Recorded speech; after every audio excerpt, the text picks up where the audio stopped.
Recently, I've been drawing a lot for practice and improvement.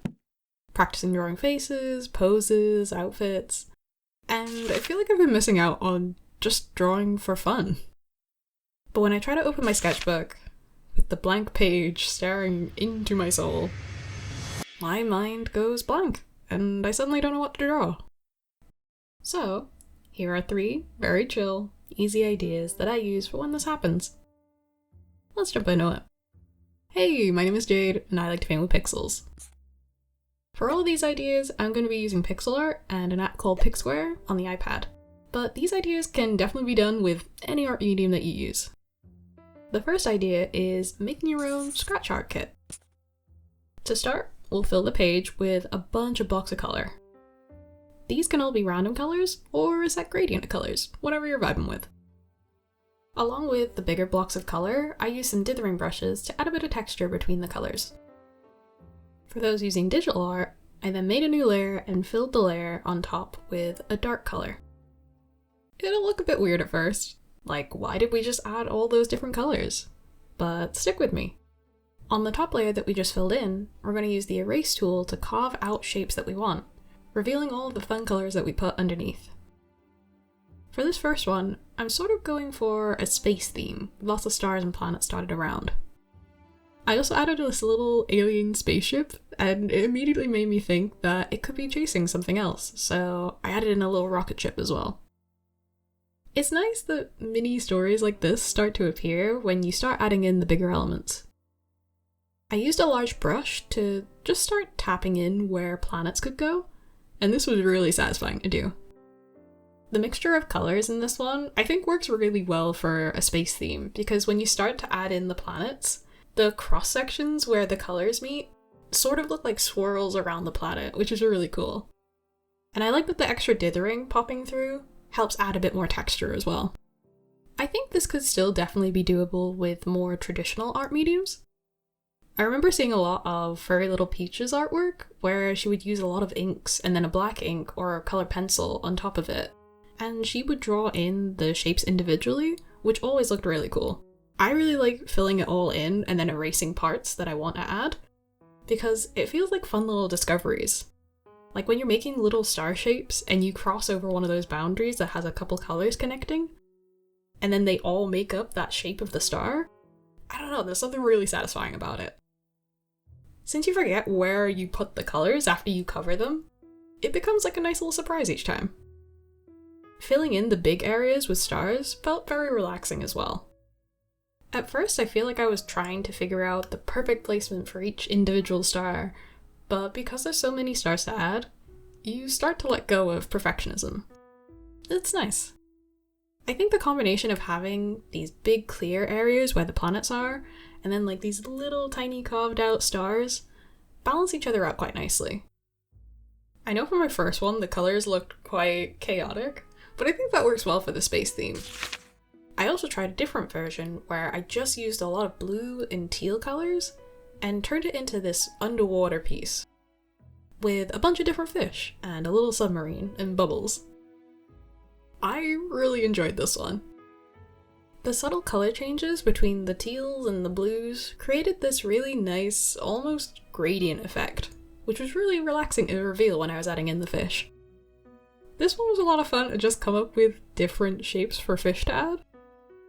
It felt kind of silly to add fish like the ones I remember in Finding Nemo or the ocean sunfish, because I've been playing a lot of Animal Crossing recently, but it's just like these little silly additions that just feel nice to tie into the piece and make it your own. Next up, quilted patchwork blankets. I started with a more structured, equal size grid. I like to think that this is a similar way to how you would actually make a patchwork blanket. So in this step, we're picking out the patches and placing them where we think they'll look nice together. For the designs on the patches themselves, I wanted this to be a really low pressure drawing. I kept it really simple and just did fun little patterns like stripes, polka dots, anything I was thinking of at the time. I found that locking the layer that had the base color for each patch was very useful so that you don't accidentally draw on that instead of your pattern layer.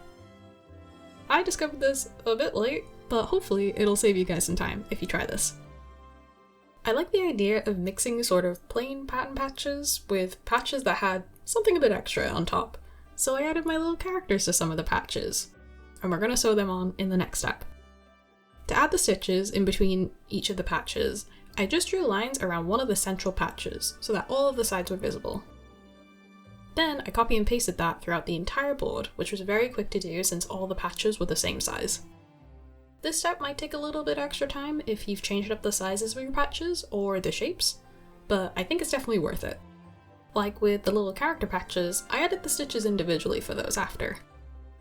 To create the more quilted effect, I wanted to add some shadows.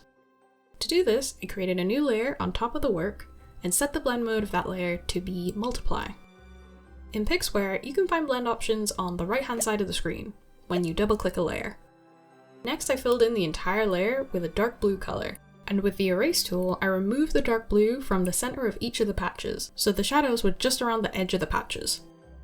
I wasn't too worried about making sure this erase part of the patch was symmetrical. I think it looks a bit more natural if the edges are a bit irregular, to make it look like they were individually stuffed with a bit of filling. I also set the opacity of this layer to be very low, so that it just gave a subtle amount of volume to each of the patches. I did my first blanket with a rainbow color scheme, but you could absolutely try this with a monochromatic color. Maybe it's your favorite color. Or maybe a checkerboard style. Or maybe even gingham. The possibilities are truly endless with this, so just go with whatever you're vibing with. I didn't try it here, but you could also switch up the size of each of the patches, or the shapes. There's a ton that you can do with this, but it feels like a nice framework to start off with and get the ball rolling with ideas. Final idea of the day, blob faces. If anyone has a better name for this, please let me know. This was the best I could do. She's not creative with the words. To start, we pick out some colors and we start drawing random shapes on the page. I'm realizing that all of the ideas are just throw down some colors on the page immediately to get rid of the blank page, but hey, the initial start of drawing something is always the most difficult. And once you have something, anything on the page, it's like the curse of the blank page has been lifted, and then you can get to the fun part. For my shapes, I tried to keep them all separate and have some sort of border around them. But you could totally do this with overlapping all of the colors, and starting with something similar to our first idea with the scratch art designs. Once you're happy with your colors, it's time to add in the faces.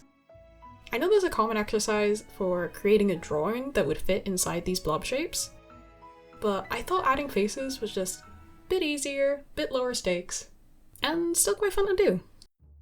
I found it really interesting how the colors that I used unintentionally influenced what faces I was adding, but it was just the first thought that came into my mind. So like the red faces, one of them had to be angry. I feel like that's just a given. Or with the blue faces, one of them was probably sad. But it was sort of nice to switch that up as well every now and again.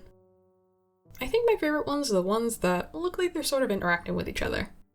Like this little group, which reminds me of the meme where there's these cute plushies that are bunched together and it says the council will decide your fate. It's very silly, but I love it. Or the one that's shocked by their friend that's been turned into a paint splat. A bit morbid now that I think about it, but it just felt quite fun to create these sort of mini stories with these characters and give them a bit more personality. With a couple of adjustments, here is the final results. I'm really glad I rediscovered these doodle ideas after looking at my old art. I used a lot of these back when I was drawing every weekday and posting to Instagram, on the days where I just wasn't sure what I wanted to draw, but knew I wanted to draw something. It's been a very nice change of pace to just not worry too much about the final result and just enjoy the act of drawing. And what's nice is that these doodles are also pretty scalable.